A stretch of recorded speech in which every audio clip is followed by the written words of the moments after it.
आप देख रहे हैं अनहोनी। तो चलिए बढ़ते हैं आज की इस कहानी की ओर। माधोपुर एक छोटा सा गांव था जहां सभी लोग हंसी खुशी रहते थे। गांव में एक लड़का रहता था, राघव, जो पढ़ाई और खेल कूद में काफ़ी अच्छा था। गांव के लोग भी उसे बहुत प्यार करते थे। एक दिन वो गांव में ही दूसरे बच्चों के साथ खेल रहा था कि अचानक से उसकी तबीयत खराब होने लगी। वो बेहोश हो गया। गांव के लोग उसे उठाकर उसके घर तक पहुंचाए। गांव के वैद्य काका ने उसका इलाज किया तो उसे होश आ गया। वैद्य ने उसे आराम करने की सलाह दी। वो आराम करने लगा। सुबह जब उसकी माँ उसके लिए नाश्ता लेकर आई तो कमरे की हालत देखकर वो चौंक गई। राघव का कमरा एकदम साफ सुथरा था। बिस्तर पर सफ़ेद रंग की चादर बिछी हुई थी। कमरे से मोगले की खुशबू आ रही थी। राघव भी एकदम अलग नजर आ रहा था। वो अपना सर नीचे कर बैठा हुआ था और मानो अभी नहा धोकर बैठा हो। उसकी माँ उसके करीब गई तो उसके शरीर से चंदन की महक आ रही थी। पर जब उसकी माँ ने उसे छूना चाहा तो वो एकदम से गुर्राने जैसी आवाज़ें निकालने लगा, मानो कोई जानवर गुर्रा रहा हो। अचानक से राघव ने अपना सिर ऊपर उठाया तो उसकी माँ एकदम से डर गई। राघव का चेहरा एकदम बदल चुका था। बहुत ही डरावना लग रहा था वो फिर गुर्राने सी आवाज़ में बोला, चले जाओ मेरे कमरे से। जो भी मेरे कमरे में आएगा वो मारा जाएगा। राघव की माँ डर के मारे उसके कमरे से बाहर भाग गई। उसने तुरंत जाकर ये बात राघव के पिताजी को बताई। वो भी राघव के कमरे में घुसने ही वाले थे कि अंदर से आवाज़ आई, मेरे कमरे को अगर अपने गंदे पैरों से गंदा किया तो समझो तुम मरे। चले जाओ यहाँ से। दरवाज़ा धड़ाम की आवाज़ के साथ ही बंद हो गया। राघव के पिताजी उसका ये भयानक रूप देखकर ही समझ गए कि कुछ भयंकर चीज़ इसके अंदर है। वो तुरंत गांव के एक तांत्रिक बाबा के पास गए और तांत्रिक को साथ लेकर लौटे।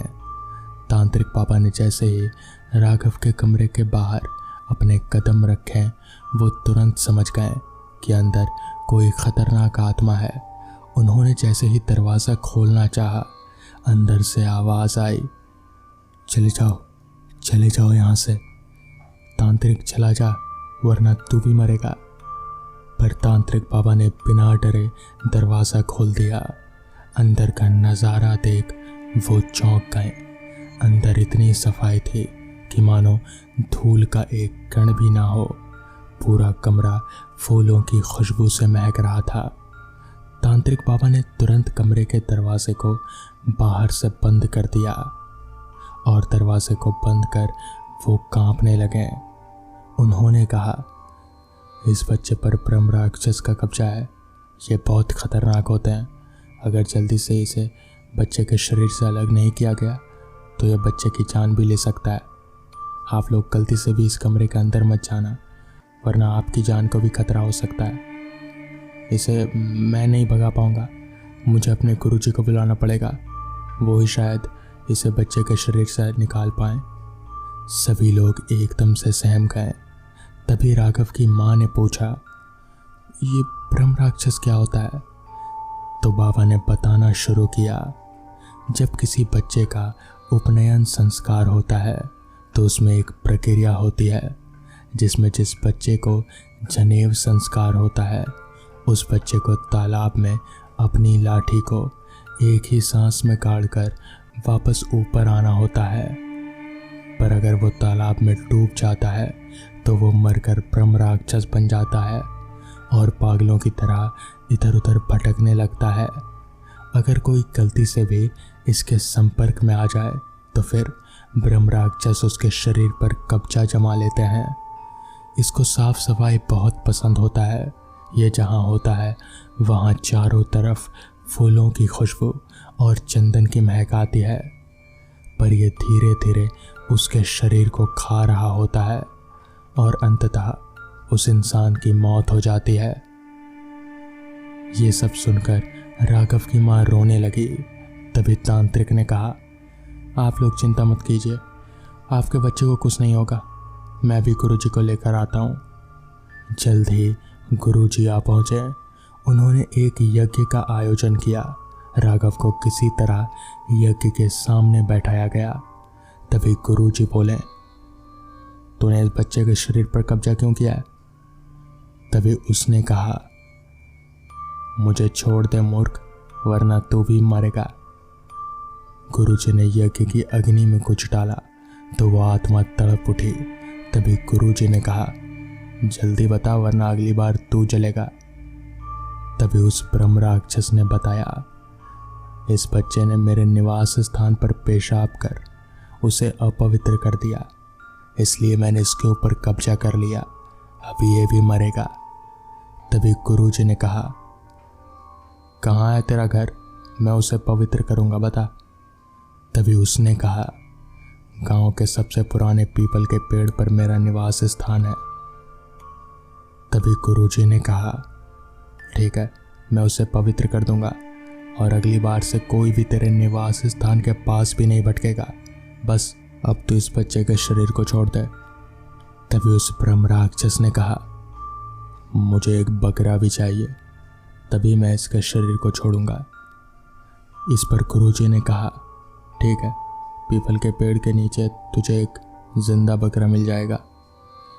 गुरुजी ने उस पीपल के पेड़ का शुद्धिकरण किया और एक जिंदा बकरे को नीचे बांध दिया। फिर बिना मुड़े लोग वहां से वापस आ गए।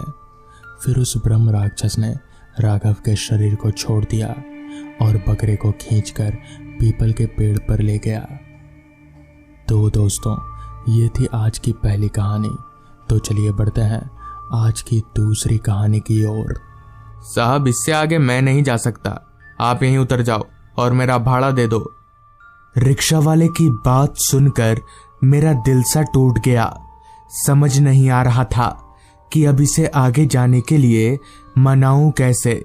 यहां तक तो इसे बहला फुसला कर ले आया, पर अब आगे क्या? जिस पर मैंने रिक्शा वाले से कहा, पर क्या बात है, क्यों नहीं आगे जाओगे तुम, बताओ तो सही। तो इस पर रिक्शा वाला बोला, साहब, आगे का रास्ता रात के लिए बहुत ही ज्यादा खतरनाक है। आप शहर के लोग इन सारी बातों पर विश्वास नहीं करते, मगर मैं जानता हूं कि वो रास्ता कितना खतरनाक है। आप उतरिए जल्दी, मुझे जाना है। हालांकि बात तो यहीं तक की हुई थी, और जब पैसों का लालच देने पर भी रिक्शा वाला नहीं मान रहा है तो शायद ये नहीं जाएगा। यही सोचकर मैं रिक्शा से नीचे उतरा और रिक्शे वाले को उसका भाड़ा दे दिया।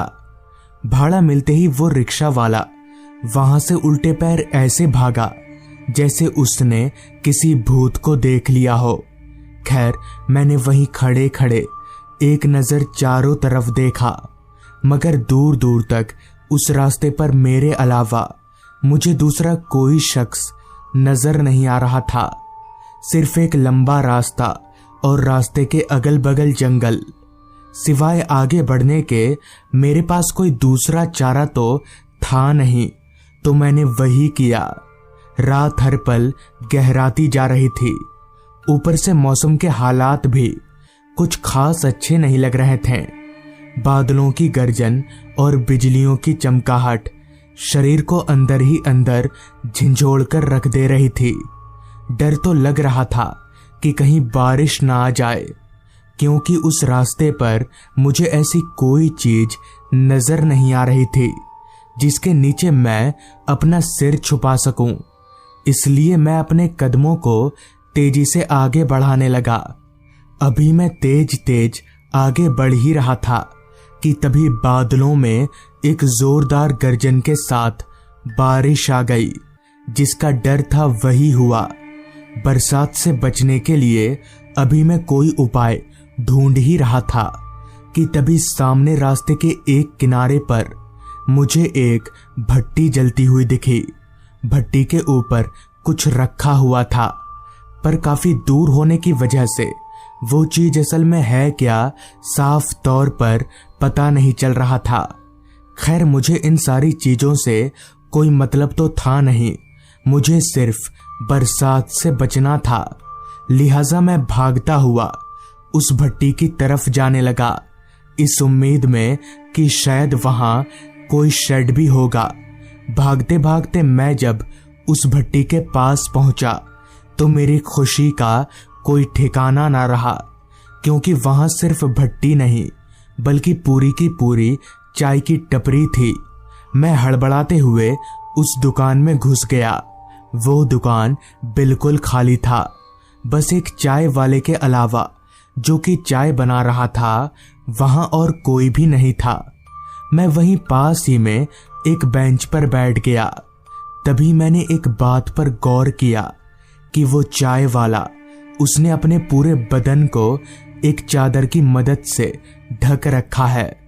पर उसने ऐसा क्यों किया है, पहले तो मुझे समझ में नहीं आया, क्योंकि मौसम गर्मियों का चल रहा था।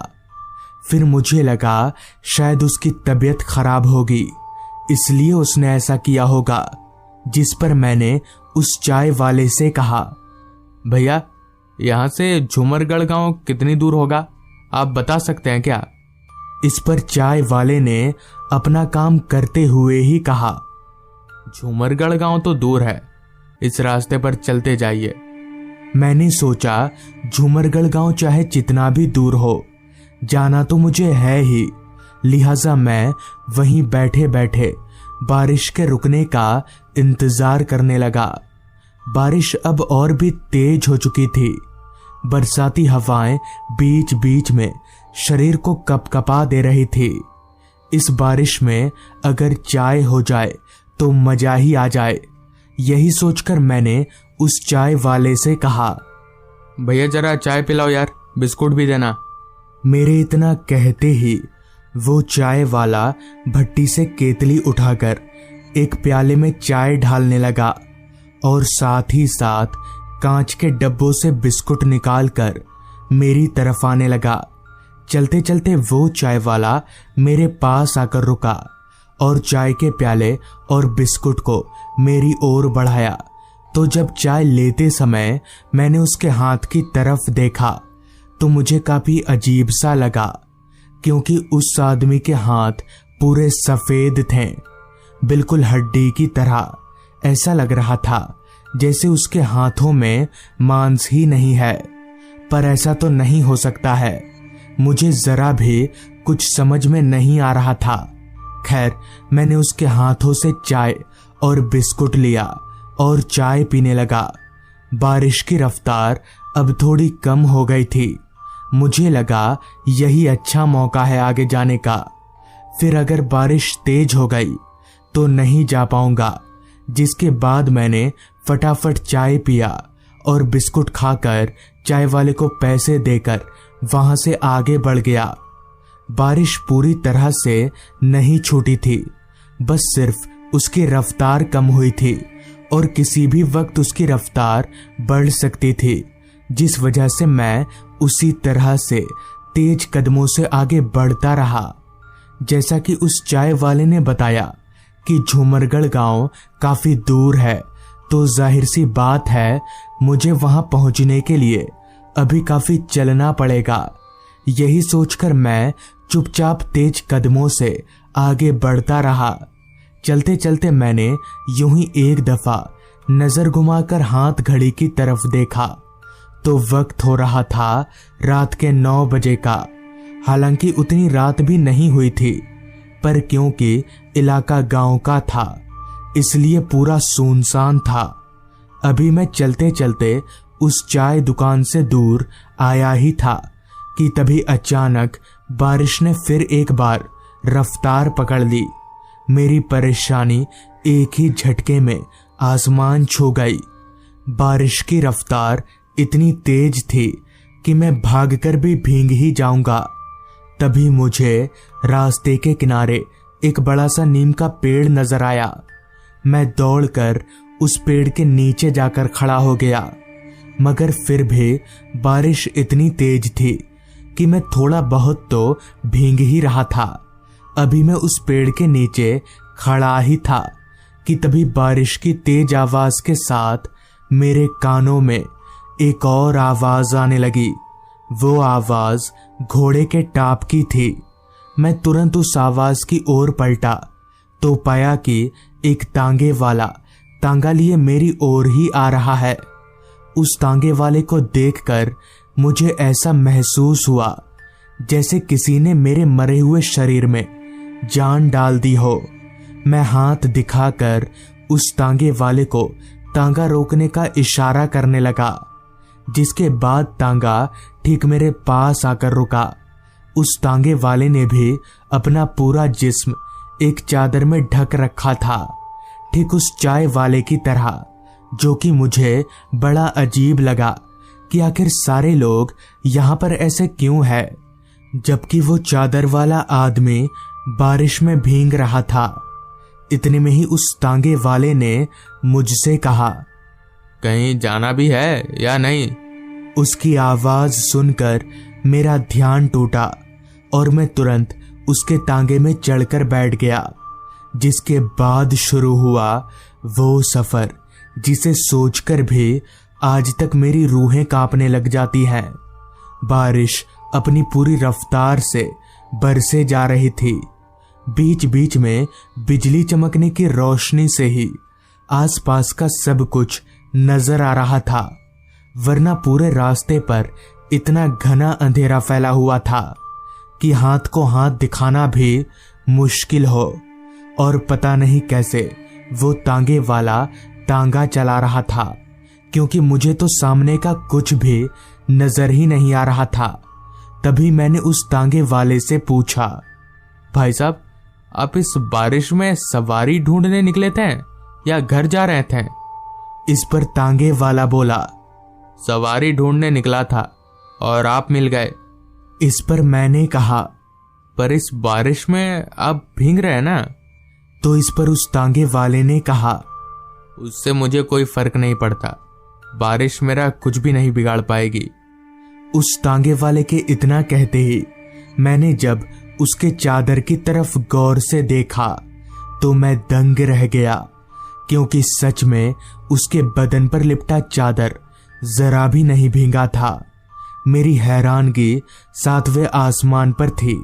मुझे बड़ा अजीब लग रहा था कि आखिर इस आदमी का चादर क्यों नहीं भीग रहा। अभी मैं ये सब सोच ही रहा था कि तभी तांगे वाले ने कहा, आपको उस दुकान में चाय नहीं पीनी चाहिए थी, आपने गलती कर दी। उसकी बात सुनकर मैं पूरी तरह से चौंक गया और बोला, पर तुमको कैसे पता चला कि मैंने उस दुकान में चाय पिया है? तो इस पर तांगे वाले ने कहा, आपने उस चाय वाले के हाथ देखे? बिल्कुल ऐसे थे ना? इतना कहकर वो तांगा वाला मेरी ओर पलटा और अपना हाथ दिखाने लगा तो सच में उसका हाथ पूरा सफेद था। उसके हाथ में मांस का एक टुकड़ा भी नहीं था, पूरा हाथ हड्डियों का था। और ना सिर्फ हाथ बल्कि उस तांगे वाले का पूरा शरीर हड्डियों का ढांचा था। मतलब ये कि वो एक कंकाल था। मेरा पूरा शरीर जोर जोर से कांपने लगा और वो तांगे वाला कंकाल जोर जोर से हंसे जा रहा था। मुझे समझ में नहीं आ रहा था कि अब क्या करूं, अपनी जान कैसे बचाऊं। बहुत सोचने के बाद भी कुछ ना सूझने पर मैंने चलती टांगे से छलांग लगा दिया। हालांकि हल्की फुल्की चोटें भी आईं, मगर चोट सहलाने का अभी समय नहीं था, जिस वजह से मैंने वहां से दौड़ लगा दी और उस रास्ते से बाहर निकलकर ही रुका। पर वो था क्या, ये आज तक मुझे समझ में नहीं आया। बहुत से लोगों का कहना है कि उस रास्ते पर छलावों का राज है। तो दोस्तों, ये थी आज की कहानी। अगर आपको ये कहानी पसंद आई हो तो चैनल को जरूर सब्सक्राइब कर लें। तो मैं आपका दोस्त आर्यन जल्द ही मिलूंगा आपसे ऐसी ही एक कहानी के साथ।